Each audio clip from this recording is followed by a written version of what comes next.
Miracle Boy Boxing, ladies and gentlemen. I am your host, the one and only hosting Cruz, bringing you another exciting edition of boxing. Don't forget to hit and like, subscribe to my channel. It's always greatly appreciated. Stay tuned. I'm Subriel Matias. Get your ticket for Ring 3, July 12th, pay-per-view Dazan, Puerto Rico, and the new Puello. I'm coming for you, baby. I'm here.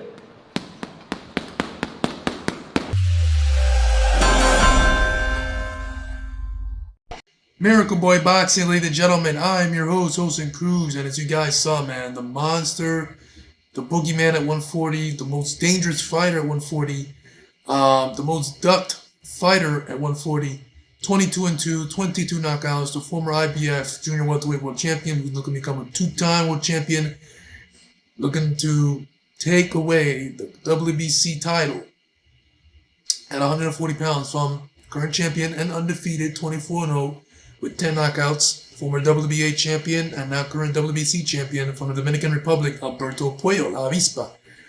Excellent boxer, excellent skills, excellent feet. I made a video about this fight months ago. It's a tremendous fight, and it's the best fight on paper. But man, Subriel Matias, the closer this fight gets,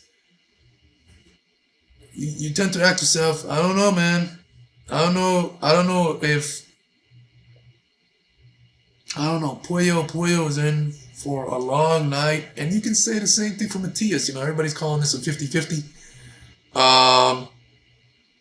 And on paper and stylistically, it is what it is. It's a tremendous fight. You got a pressure fighter, consistent pressure fighter, punches upon punches, throwing them from all different angles, arm punches, Subriel Matias. And on the other hand, you got a tremendous skilled boxer. Excellent feet, knows how to pivot, knows how to jab, of course, and southpaw. You know, this will be the 9th southpaw, if I'm not mistaken, that Subriel will be fighting. So Matias has a long history of southpaws. And 8 out of the 9 southpaws, or 8 out of the 8 southpaws he's fought, he's knocked out 7 of them. This will be his 9th southpaw. And it's his best opponent to date. Regardless if Matias has been world champion, this is his best opponent to date. So what I was going to say earlier on in this video, is that Subriel looks scarier as the fight progresses. That video of him saying, don't forget to get tickets for Ring 3 in English. You know, when Matias speaks English, it's very entertaining. It's like Canelo. When he speaks English, it's must-see TV. You know, very entertaining. And I saw a comment on social media about Canelo speaking English. When Canelo speaks English, it said when Canelo speaks English, it means that Canelo's not playing around and he means business. Same with Matias. Like you saw in the video, don't forget to get your tickets for Ring 3. Puello, I'm coming for you. And as you saw, Matias is drenched in sweat. He looks strong. He's very focused, mentally and physically prepared. He's very excited. This will be his first fight in New York in front of a big Puerto Rican crowd on hand. You know, so he's very anxious and excited. He's very hungry for this fight. So that's very dangerous to be across the ring from Subriel Matias. Matias is just a dangerous fighter naturally, man. He brings a fight, a lot of punches, arm punches. What makes Matias different to a lot of fighters out there? And Matias said in one of his interviews that, yes, he brings pressure, like a lot of pressure fighters, but he doesn't throw his punches like the rest of them. When Matias throws his shots, he throws them and is wherever they land, basically. Arm punches and is wherever they land. On the hip bone, low blow, we don't want low blows, but it's wherever they land. Uppercut, hooks, right uppercut, left hook combos, 1, 2, 3. Matias can switch it up, pop, pop, pop, pop, pop, like that. Pop, pop, pop, pop, pop. Like he was in the pocket with Petros Ananian. Ananian was like getting hit with a storm of bees, and he had no choice but to take that shit. Same thing with Jukinbayev. Jukinbayev eventually, he did his thing. Angles, counterpunching, with power, and of course durability, but Matias busted him up, man. Busted him up. He busted Petro Sananian up in the rematch, even in the first fight, where I thought Matias slightly won the fight, or could have given it the draw. It was a close fight, but Ananian walked away with a victory, but he walked away with a busted up face into the hospital. So, and with Ponce, when he won the IBF title, when Matias won the IBF title, Matias ate some power punches in the first round, absorbed a lot of shots. Everything in the kitchen sink from Ponce was landing. It was a heart attack for Subriel Matias fan that night. But of course, Matias weathered that storm, eventually stopped Ponce in 5 rounds. Ponce was no joke. He was ranked number 1 in the IBF, undefeated, 30-0. And you saw what he did with Matias. He was no joke of a fighter. Malik Hawkins, they used Matias as the stepping stone. Mayweather Promotions, Hawkins was undefeated, coming in 18-0 with 12 knockouts. They saw that Matias was coming in from a loss to Ananian, and they said management from Mayweather Promotions decided to feed Hawkins to Matias. Big mistake. Matias went in there prepared, in shape, focused, hungry, and destroyed Hawkins. Ergashev coming into this fight, and he saw that it was the boogeyman versus boogeyman. No one wanted to fight Ergashev. No one wanted to fight Matias. Everyone was calling it a brutal fight. Fight of the year coming up. And in moments, it had some good moments where both guys going at it, but Matias just broke him down. Well, going into the 5th round, and Nani complained about his leg. Ergashev, and he quit. Liam Paro, same thing with Petro Sananian in the first fight. Liam Paro won the fight, but he left with a busted eardrum.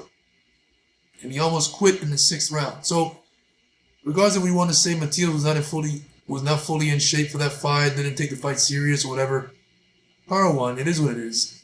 Hopefully, Matias wants that rematch. Title or no title, he's going to give it to Paro. First things first, Alberto Puello. But back to Paro. Win, lose, or draw against Subriel, you have to give something. You have to give your health, your body, sacrifice. Something has to be sacrificed. Win, lose, or draw, you're coming out of that ring beat up. You're going to leave with a busted nose. You're going to leave with a busted swollen eye, a busted eardrum, something. Busted up face. So, my question is, and after the 2 wins back-to-back from the Paro loss with Matias, the Roberto de Rifle Ramirez and Gabriel Goyas Venezuela, Matias looked sensational against Goyas. Looked dangerous and frightening. Left Goyas on the canvas, on his knees, all busted up, with his face trickling blood. And I commented on social media saying, Richardson Hitchens has turned off his TV. Because it's something, if you're gonna fight Matias next, you don't want to watch that. Because that could be you next. Hitchens decided to fight Kambosos. Based on what I've read, Hitchens was allowed to make a title defense before facing his mandatory. So he defeated Kambosos and outclassed him.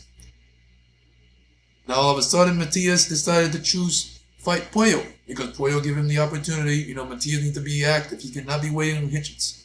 So it was an opportunity at a title that he never won against an elite opponent, a chance to beat an elite opponent and prove to the world that Subriel Matias can fight anyone and beat anyone. So on July 12th, this Saturday in Louis Armstrong Stadium, this is Matias' opportunity to do so. Not only to win a title that he's never won, which is the WBC title, the beautiful WBC green title belt, but to beat an elite fighter, something that Matias has never done. Regardless of the tremendous career he's had so far, this will shut a lot of mouths and, answer a lot of questions about whether Matias is the real deal and can he continue to stop opponents, and also an elite fighter in Puello. So we'll see. We'll see. As you can see, I'm already strapped up. Subriel Matias, el orgullo del Malteño, Fajardo, Puerto Rico. I'll be at Louis Armstrong Stadium I'll be in New York, ladies and gentlemen, on July 12th.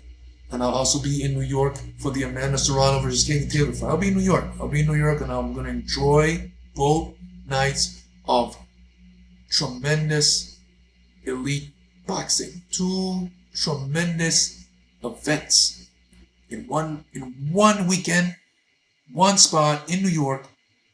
It all goes down, man, and I'll be there live and direct. Miracle Boy Boxing in the house for the first time ever at the Garden.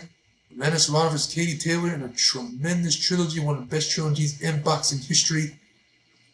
And Ring 3, everyone, it's about Berlanga versus Sharas, Shakur versus Cepeda, and David Morel against that guy, Russian, I forgot his name. That should be a good fight as well. But the main fight that everyone is talking about and looking forward to, including myself, which is the reason why I'm taking the trip to New York, because as you know, if you follow me on my channel, you know I'm a big Subriel Matias fan. I'm like his tail, man. Wherever he goes, I go, basically.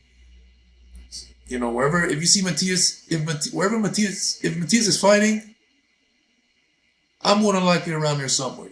Just look out for me. So, I'm there. This will be my fourth straight fight. I was there for Matias Praro. I was there for the Rife Ramirez and Coyas. So this will be my fourth straight Subriel Matias fight. And it'll be an honor to win, lose, or draw. It'll be an honor and a privilege to be there to see Subriel fight an elite fighter in front of a big crowd and for the first time in New York. And I'll be there live in the red, like I said, all strapped up with my Subriel Matias headband as we prepare for war. Because that's what this is going to be about, war. Our job is to go in there and try to break Alberto Puello down. But Puello, it is what it is. Undefeated, two-time world champion, WBA and now current WBC champion. He has the style to get it done. He has the style, he has the feet, he has the pivots, he has the counter-punching. He can also stay in the pocket. So you got to give credit where it's due, and that's what I'm doing. Puello is a tremendous fighter, tremendous opponent, and all the best. Win, lose, or draw. We're coming to war regardless. And Subriel Matias, ladies and gentlemen, he's coming to baptize New York with his presence, and it will be the first time fighting in New York. So yeah, I'm looking forward to everything in New York, man. I'm looking forward to Amanda Serrano versus Katie Taylor event, all women's card. And, of course, the Riyadh season Ring 3 in Louis Armstrong Stadium. So, Miracle Boy Boxing will be in New York. Live and direct and strong. Miracle Boy Boxing, ladies and gentlemen. I'm your host and crew. Don't forget to like and subscribe to my channel. It is always a pleasure to talk to you guys about boxing. And I'll see you guys in my next video. Peace.